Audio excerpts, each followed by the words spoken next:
옛날 러시아 땅에 바흠이라고 하는 농부가 살았는데 그의 간절한 소원은 넓은 땅을 가져보는 것이었습니다. 어디 가면 넓은 땅을 구할 수 있을까 찾던 그는 바시키르 사람들이 땅을 싸게 판다는 말을 듣고 그곳을 찾아갔습니다. 땅값이 얼마입니까? 했더니 그들이 하는 말, 우리는 평당 땅을 팔지 않고 하루에 1,000루블입니다. 1,000루블을 내고 출발점까지 돌아오면 그 땅 전부를 주는 겁니다. 그는 이 땅을 사기로 했고 다음 날 새벽 일찍 길을 출발했습니다. 마음이 급해서 걸을 수가 없었습니다. 그래서 뛰기 시작했습니다. 중간중간에 멈추고도 싶었지만 조금이라도 더 땅을 가지고 싶은 마음이 그를 재촉해서 계속 달리게 해 주었습니다. 점심때가 지나자 이제 돌아갈 때가 되었다고 생각했는데 그때마다 눈앞에 더 좋은 땅이 보이는 겁니다. 저 땅까지만 가자 하면서 계속 앞으로 나갔습니다. 이젠 정말 돌아가야겠다고 생각했을 때는 이미 너무나 멀리 와 있었습니다. 그는 이제 방향을 바꾸어 죽을 힘을 다해 뛰기 시작했습니다. 그런데 어느새 해는 기울기 시작했고 갈 길은 멀고 그러자 그는 배를 움켜잡고 있는 힘을 다하여 겨우 해가 떨어지는 순간 출발점에 도착해서 푹 쓰러졌습니다. 사람들은 장한 일을 했다고 박수를 쳐주었습니다. 그런데 바흠의 일꾼이 다가가서 주인을 부축해서 일으키려고 하자 그의 입에서는 피가 뿜어져 나왔고 그는 다시 일어나지 못했습니다.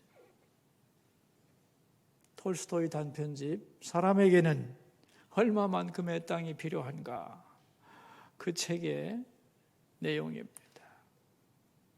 그 마지막 구절이 이렇게 되어 있습니다. 바흠의 하인은 괭이를 들고 주인을 위해 구덩이를 팠다. 그 구덩이는 바흠의 머리에서부터 발끝까지 단 2미터의 길이밖에 되지 않았다. 그는 그곳에 묻혔다. 역사적으로 가장 많은 땅을 정복했던 알렉산더 대왕 있죠? 그는 죽으면서 이렇게 유언을 했습니다. 내가 죽으면 내 관의 양쪽에 구멍을 내라. 그리고 내 양팔을 관 바깥으로 나오게 하라.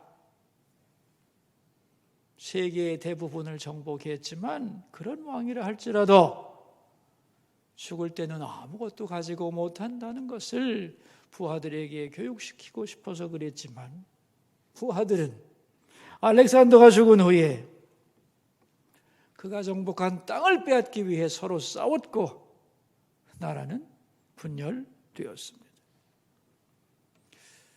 왜 사람들은 이렇게 물질에 대하여 집착을 하고 거기에 마음을 빼앗기는 걸까요?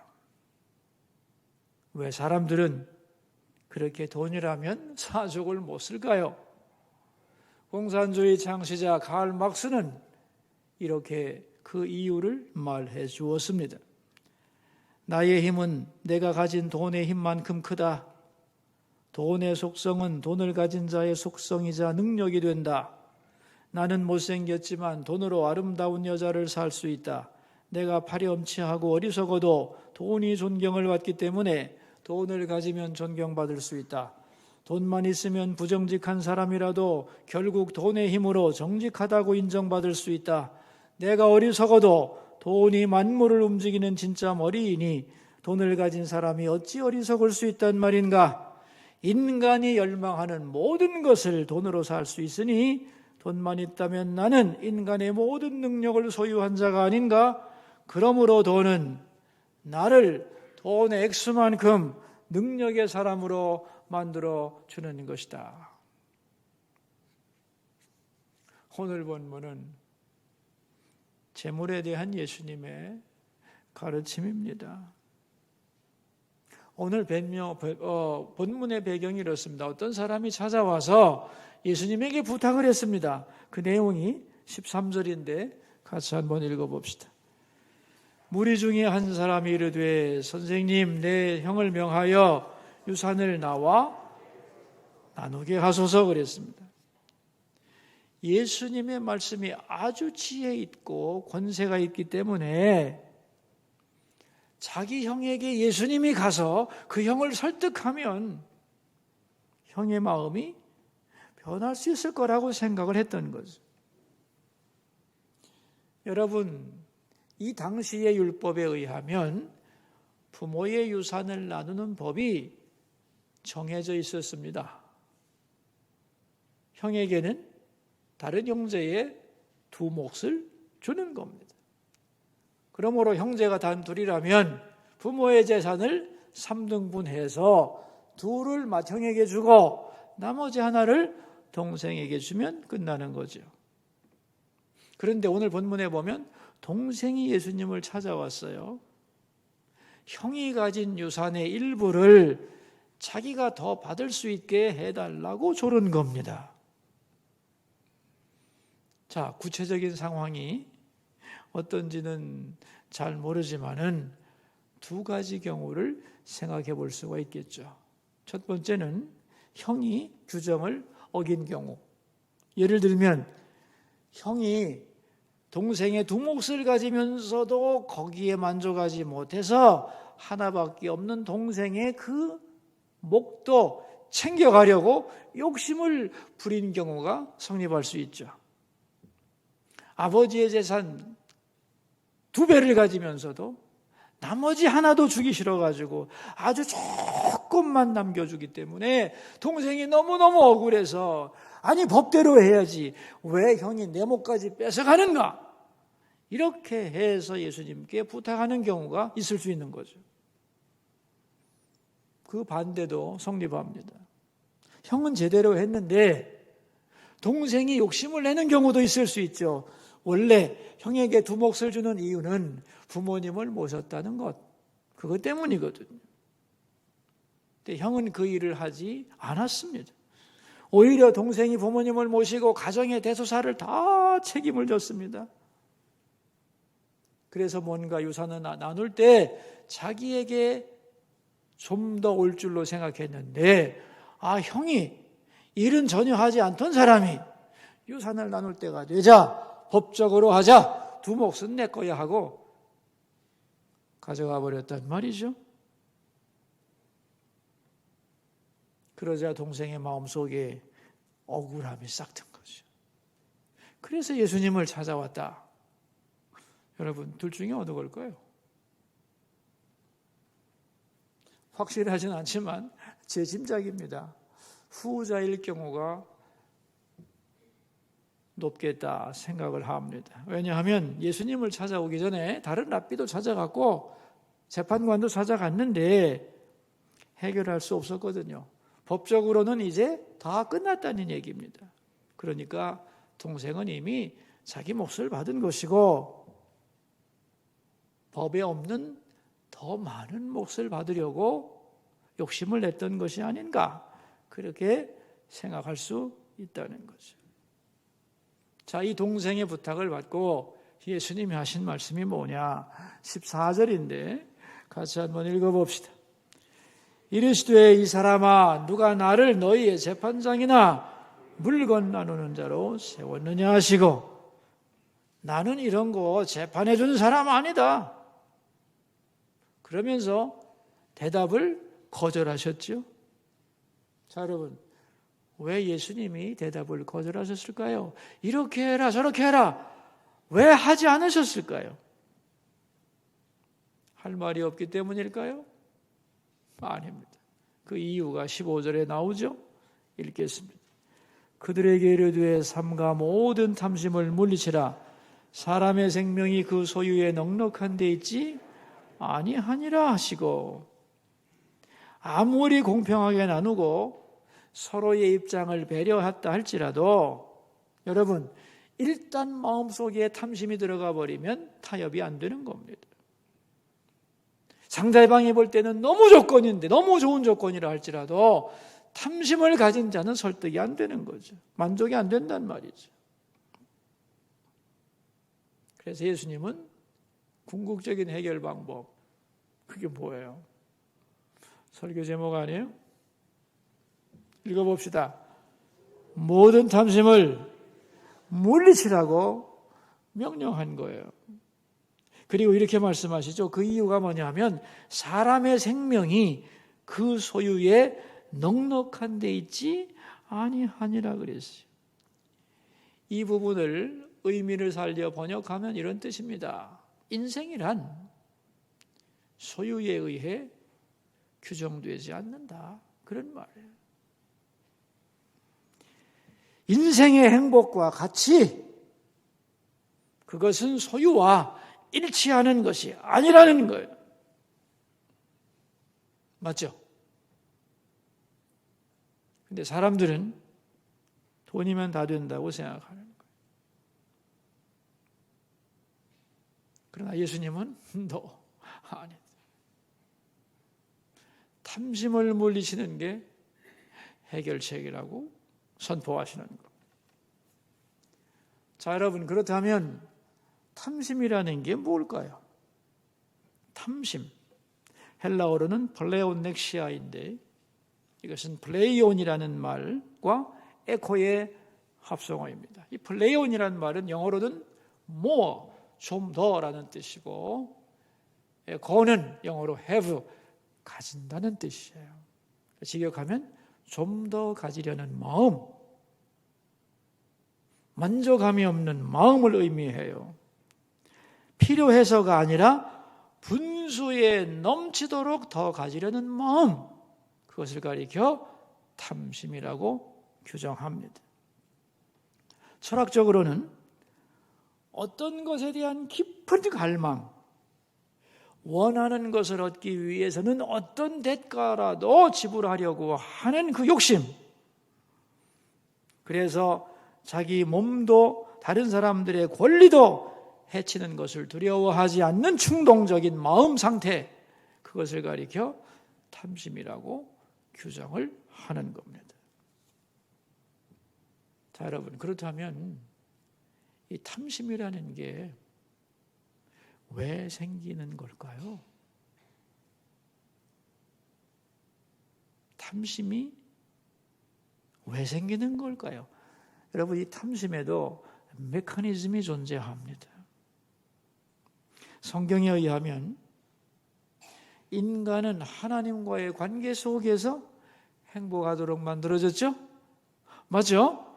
하나님의 형상을 가졌기 때문에. 그런데 사람이 하나님을 떠났어요. 존재 자체이신 하나님을 떠났기 때문에 존재의 근거를 상실해 버렸습니다. 그래서 불안해요.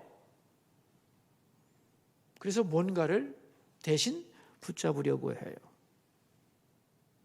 그래서 존재 자체이신 하나님을 붙잡는 대신에 다른 것을 붙잡는 그것을 종교적으로는 우상이라 하고 신의 대체물로서 붙드는 존재물에 대한 사랑을 탐심이라고 말하는 겁니다.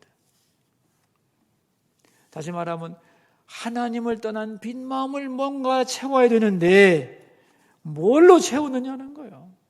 하나님이 주신 존재물, 그 선물, 권력이든 돈이든 향락이든 그런 것을 채움으로써 자기의 가치와 존재 의미를 확인하려는 몸부림을 한다는 거죠. 그 하나님 대신에 채우려고 하는 그 대상이 바로 탐심인 거죠.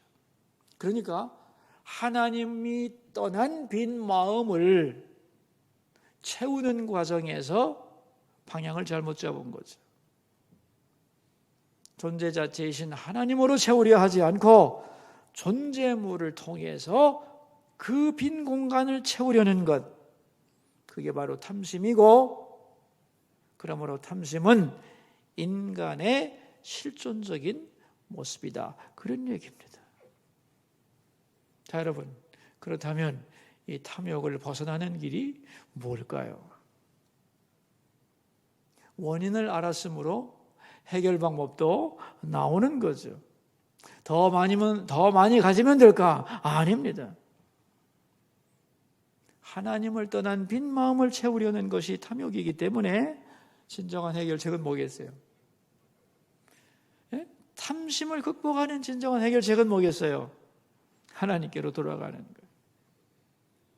하나님께로 돌아가서 하나님으로 내 마음을 채우고 내 존재를 회복하고 하나님이 주신 것에 대하여 감사함으로 받을 때, 그때 진정한 탐심으로부터의 해방이 주어지게 되는 거죠. 오늘 본문에서는 이것을 세 가지로 설명합니다. 첫째, 탐심을 이기는 방법이 뭐냐? 하나님께로부터 나의 모든 물질이 왔다는 걸 인정하는 거예요. 여러분, 열심히 일해서 소득을 올리시지요. 여러분의 소득은 어디서 온 건가요? 어디서부터 온 거예요? 회사가 준 거죠, 그죠? 네, 손님이 준 거죠. 그러나 원인을 살펴보면 누구로부터 온 것이다? 하나님으로부터 온 것이다. 이게 물질에 대하여 우리가 고백해야 할 가장 중요한 사항이죠. 하나님이 주신 이 소유, 여기에 대하여 감사하고 만족을 배워야 한다는 거예요. 두 번째는 우리가 청직이라는 것을 인정해야 합니다. 잠시 동안 맡겨주는 거예요. 진정한 주인은 하나님이요. 마지막으로는 하나님 앞에 결산해야 하는 날이 온다는 거죠. 내가 받은 물질을 어떻게 썼는가에 대하여 하나님 앞에 평가를 받아야 된다는 것을 기억해야만 탐심으로부터 벗어날 수 있다는 겁니다. 그러니까 여러분, 하나님의 존재를 인정하지 않는 사람은 탐심에서부터 벗어나기가 사실은 매우 어려운 것이죠. 오늘 본문에서 부자는 생각을 합니다. 17절인데 같이 읽어봅시다. 심중에 생각하여르되 내가 곡식 쌓아둘 곳이 없으니 어찌할까 하고 소출이 많아서 더 이상 쌓을 곳이 없는데 어떻게 하면 좋은가? 행복한 고민을 합니다. 자, 18절입니다. 또 이르되 내가 이렇게 하리라. 내 곳간을 헐고 더 크게 짓고 내 모든 곳간 곡식과 물건을 거기 쌓아두리라. 더 크게 그리고 더 많이 쌓아두자. 19절입니다. 또 내가 내 영혼에게 이르되 영혼아 여러 해 쓸 물건을 많이 쌓아두었으니 평안히 쉬고 먹고 마시고 즐거워하자 하리라 그랬습니다. 더 많이 소유할수록 더 안전하고 자기의 물질이 언제까지나 자기의 미래를 보장해 줄 것이라고 믿었다는 거죠. 그런데 그를 향한 하나님의 말씀이 20절입니다. 같이 읽어봅시다. 하나님은 이르시되 어리석은 자여 오늘 밤에 내 영혼을 도로 찾으리니 그러면 내 준비한 것이 누구의 것이 되겠느냐 하셨으니 하나님이 세 마디를 하세요. 세 마디, 중요한 말이에요. 첫째, 뭐라고 그랬어요? 어리석은 자요. 두 번째는 오늘 밤에 내 영혼을 도로 찾으리니. 세 번째, 내가 준비한 것이 누구의 것이 되겠느냐 하는 거예요. 여러분, 부자는 물질만 바라봤어요. 이것이 어디서 왔는지, 어떻게 사용해야 되는지, 그리고 어떻게 사용했는지에 대하여 평가를 받는다는 생각을 전혀 하지 않았습니다. 물질과 하나님의 관계를 고려하지 않았다는 거죠. 그래서 어리석다는 거예요. 두 번째는 물질보다 더 중요한 게 있다는 걸 몰랐죠. 그죠? 그게 뭐예요? 자기의 생명입니다. 그 생명이 누구의 손에 달려 있는지를 몰랐습니다. 결국 자기가 모아둔 것이 다 자기 것이 아닐 수 있다는 것을 몰랐던 거죠. 계속 쥐고만 있으면, 움켜만 주면 된다고 생각을 했습니다. 그러면서도 더 원했다는 거죠. 여러분, 오늘 예수님께 찾아 나온 이 동생의 모습이 바로 부자의 모습이라는 거예요. 더 중요한 것은 대부분의 사람들의 모습이라는 거죠. 그리고 이것이 이 시대의 가치관이라는 겁니다.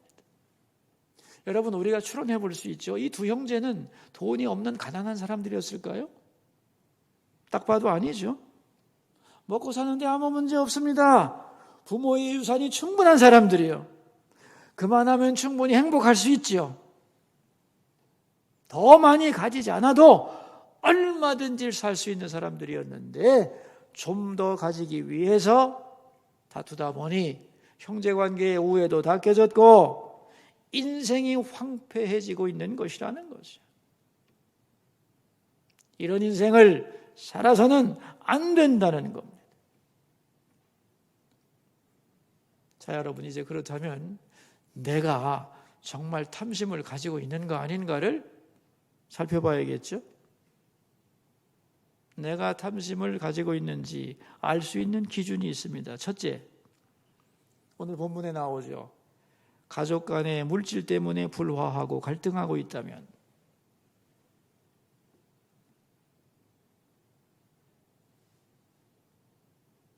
물질 때문에 가족 관계가 흔들리고 있다면 탐심에 빠져 있는 거라. 만약에 그런 일이 있다면 오늘 본문을 근거로 탐심을 내려놓아야 합니다.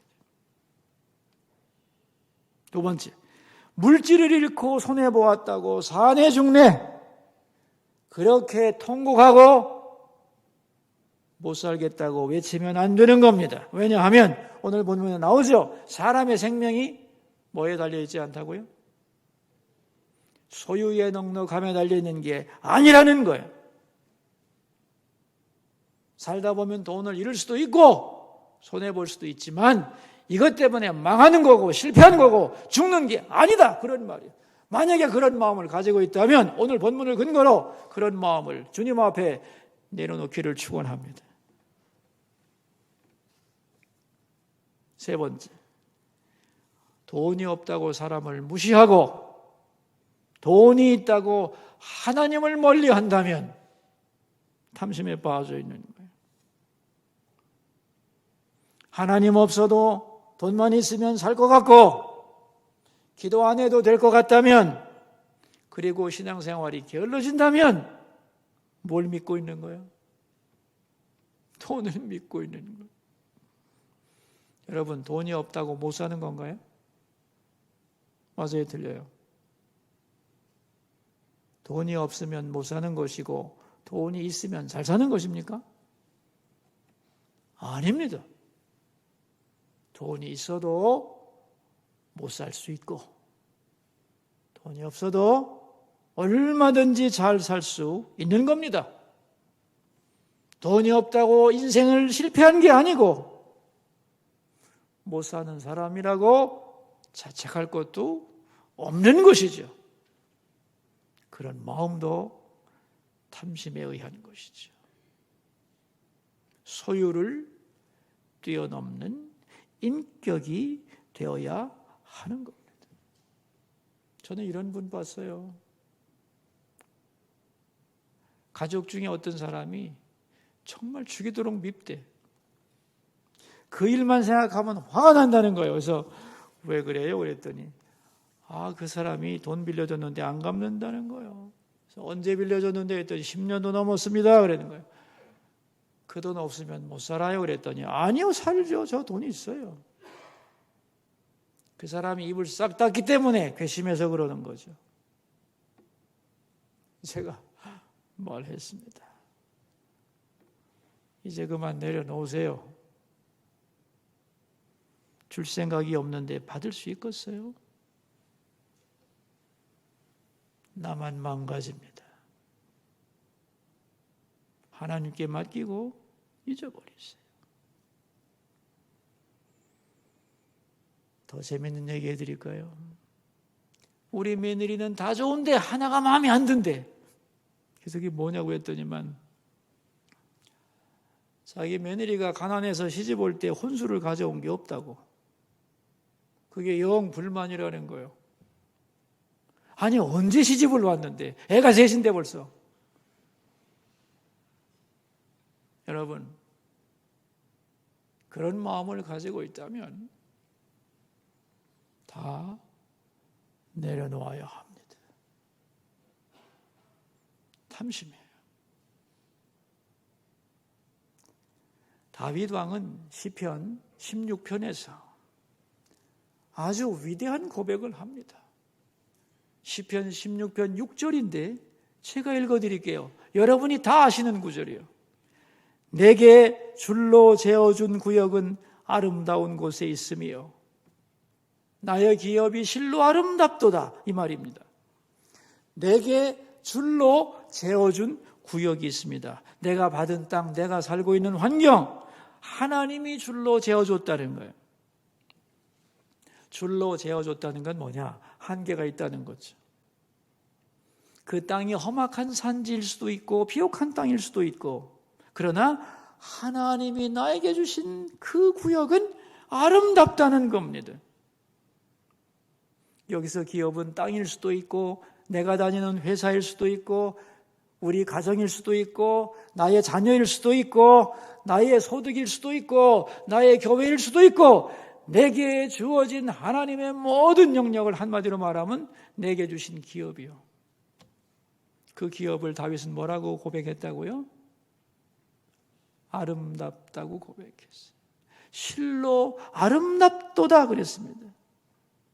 내게 주신 환경을 아름답다, 감사하다, 족하다, 불평 없이 감사함으로 받았던 거예요.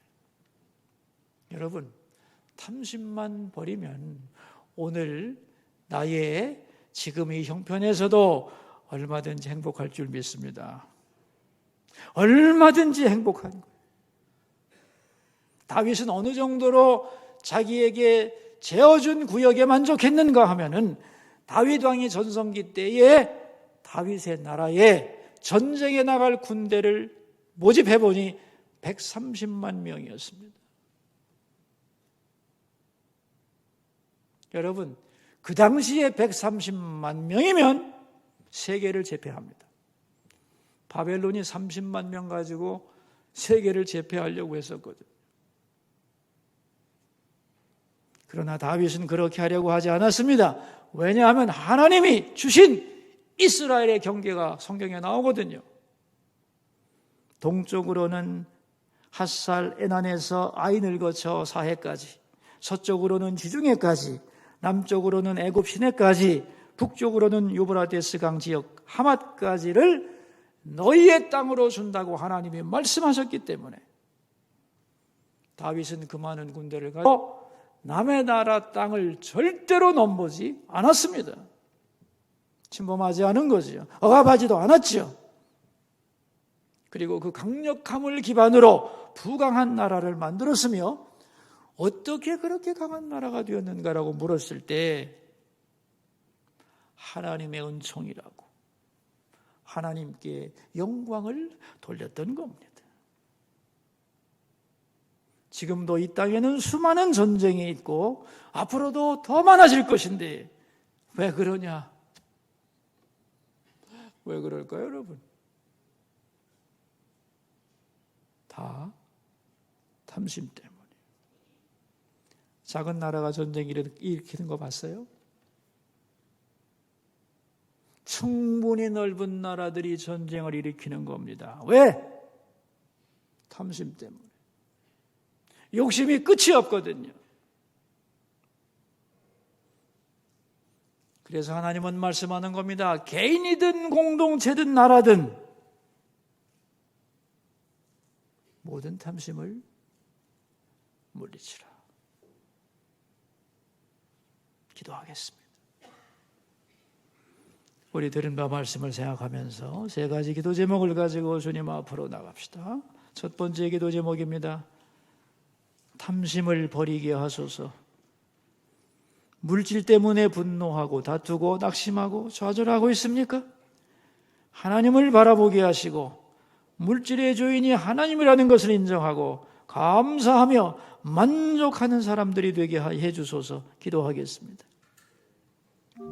여러분, 자기 목소리가 자기 귀에 들리도록 소리내서 기도합시다. 하나님, 오늘 본문에서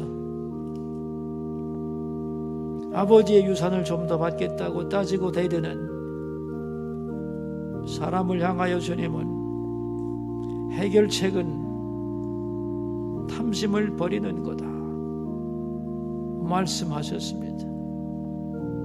탐심이 얼마나 어리석은 것이며 자기 영혼을 파괴하는 짓이며 있는 것도 쓰지 못하게 하는 잘못인지를 보여주시면서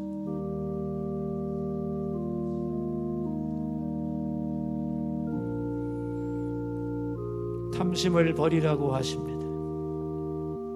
하나님, 우리 속에 있는 수많은 불평들의 원인이 뭔가를 알게 하시고 우리 속에 있는 탐심을 다 주님 앞에 내려놓게 하옵소서. 내게 줄로 재어준 구역, 내게 주신 모든 환경, 내게 주신 가족과 일터와 내게 주시는 소득, 그것을 기뻐하고 감사하고 만족하고 그 안에서 행복하게 살아가는 주의 자녀들이 다 되게 해 주옵소서. 두 번째 기도 제목입니다. 우리 교회가 기도 사역을 진행 중에 있습니다. 원하오니 기도에 불을 붙여주시고 태신자를 작정하고 접촉하며 초대하려고 애를 쓰고 있사오니 영혼에 대한 눈물도 회복시켜 주옵소서. 기도하겠습니다.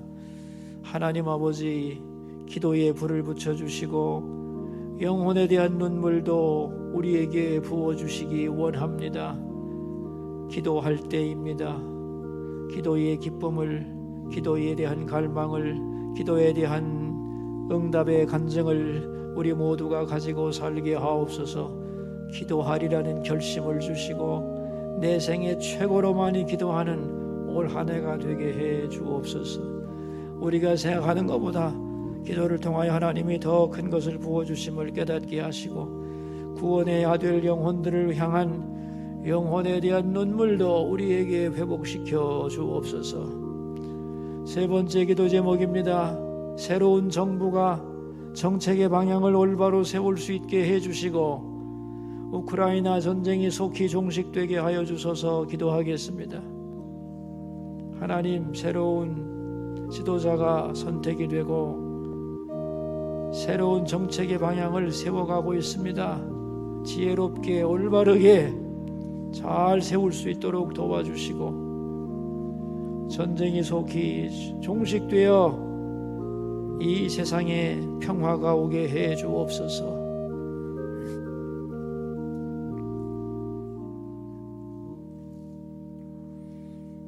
우리에게 모든 것을 아낌없이 주시는 하나님 아버지, 하나님을 떠난 텅 빈 마음을 세상의 어떤 것으로 채우려고 하는 가난한 시도를 하지 않게 해 주소서.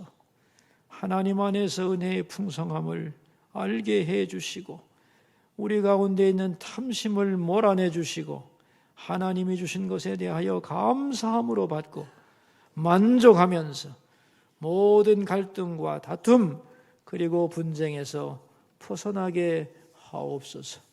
존귀하신 예수님의 이름으로 기도하옵나이다. 아멘.